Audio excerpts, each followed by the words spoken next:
नमस्कार। कैसे हैं आप लोग? उम्मीद है अच्छे होंगे। एक बार पुनः स्वागत करता हूं मैं आप सभी का हमारे चैनल योगा विद कुंदन में। ये 3 प्राणायाम आपके स्वास्थ्य के लिए अति लाभदायक हैं।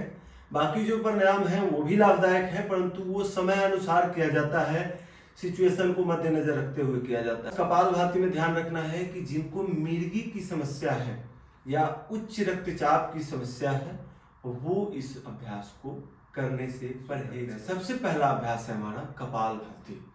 तो इस प्रकार से आप किसी भी सुखपूर्वक आसन में बैठ जाएं। जरूरी नहीं है कि आपको पद्मासन में ही बैठना है। पद्मासन में बैठने का लाभ ये होता है कि आपका जो मेरुदंड है स्ट्रेट रहता है, इसलिए पद्मासन को ज्यादा प्रेफर किया जाता है। वैसे आप किसी भी अवस्था में, जिस भी अवस्था में आपका बैठेंगे, मेरुदंड सीधा होना चाहिए। इसके बाद दोनों हाथ ज्ञान मुद्रा या चिन्ह मुद्रा में घुटने के ऊपर रखें। लंबी गहरी श्वास भरें।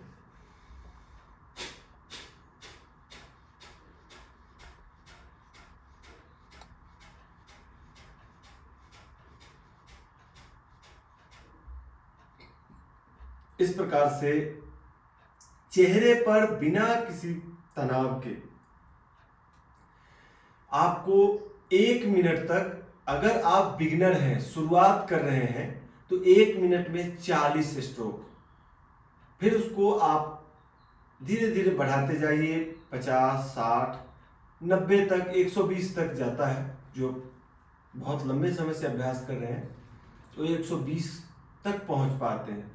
तो आप शुरुआत में यदि आप ज्यादा तेज करने लगेंगे तो आपकी सांसें उखड़ने लगेंगी, आप बेचैनी महसूस करेंगे और आप नहीं कर पाएंगे। 1-2 दिन से ज्यादा नहीं कर पाएंगे और उससे आपके शरीर को नुकसान भी हो सकता है। जैसे कि आपको पता है कि अति सर्वते वर्जिता, अर्थात अति हमेशा वर्जित होता है। तो इसीलिए अति स्पीड रफ्तार में शुरू ना करें, स्पीड में शुरू ना करें। आप एक बेसिक लेवल से प्रारंभ करें।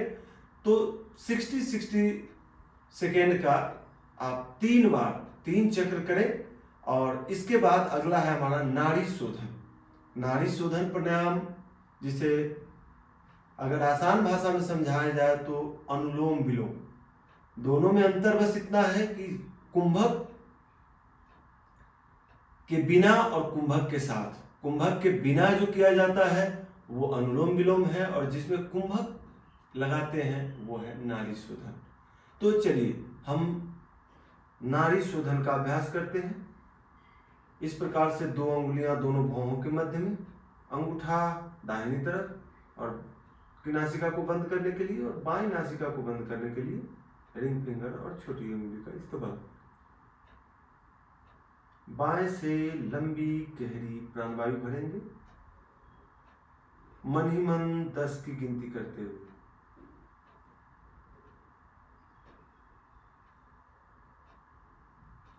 दोनों नासिका को बंद करेंगे। जालंधर बंद का उपयोग करेंगे। यहाँ पे हम 10 सेकेंड ही रुकेंगे। वापस से सिर को सीधा करेंगे और दाहिने से फिर मन ही मन 10 की गिनती करते हुए एक्सहेल। पुनः मन ही मन 10 की गिनती करते हुए इनहेल करेंगे और जालंधर बंद लगाएंगे।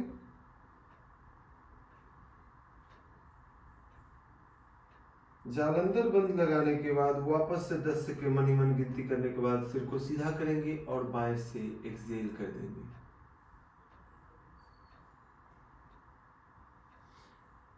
इस अनुपात को 1-1-1, फिर इसको बढ़ाया जाता है 1-2-1, फिर 1-2-4, अर्थात 10 सेकेंड में लेना, 10 सेकेंड रोकना और 10 सेकेंड में एक्सहेल करना, फिर 10 सेकेंड लेना, 10-20 सेकेंड रोकना और 20 सेकेंड में एक्सहेल।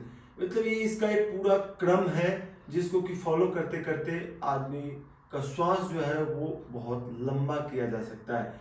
अनुलोम विलोम या नाड़ी शोधन का लाभ पूरे शरीर में ऑक्सीजन की मात्रा को बढ़ाता है, मन को शांत करता है, ऊर्जा के केंद्रों को जागृत करने में मदद करता है। नाड़ी शोधन प्राणायाम का लाभ जिनको लकवा, उनके अगर किसी अंग में पैरालिसिस हो गया है उनके ऊपर भी बहुत अच्छा इम्पैक्ट दिखा है, और जो कर रहे हैं उनको बहुत लाभ होता है। तो इसके बाद अगला जो हमारा प्राणायाम है भ्रामरी, जो कि आपको तनाव से दूर रखता है, तनाव को, दबाव को कम करने में मदद करता है। बस सावधानियां ये हैं कि जिनको भी मिर्गी की शिकायत है वो भ्रामरी को करने से बचें। उच्च रक्तचाप वाले सावधानी पूर्वक करें। तो इस प्रकार से दोनों अंगूठा को अंदर रखते हुए कलमे वाली उंगली से दोनों कानों की टिप को बंद करें, लंबी गहरी श्वास भरें।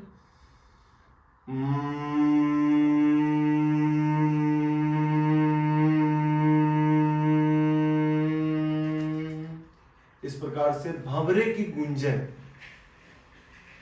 करते हुए इस अभ्यास को भी आपको 3 से 5 मिनट, यानी कि 3 मिनट कपालभाति, 3 से 5 मिनट नाड़ी शोधन और 3 से 5 मिनट आप भ्रामरी करें। भ्रामरी 2 तरीके से किया जाता है, एक है नॉर्मल और दूसरा है सन्मुखी मुद्रा।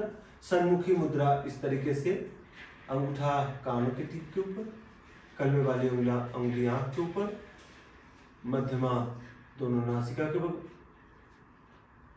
कनिष्ठा ऊपरी ओष्ठ पे, और सबसे छोटी उंगली ठुड्डी और लिप के बीच में, और इस तरीके से आपको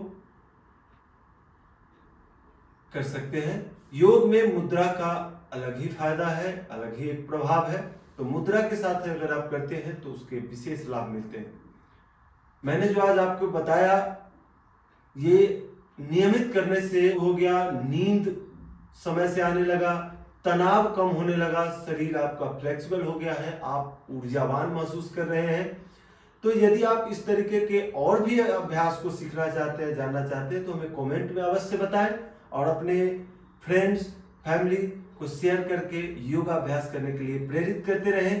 तो मिलते हैं एक नए वीडियो के साथ, तब तक के लिए नमस्कार, जय हिंद, जय भारत।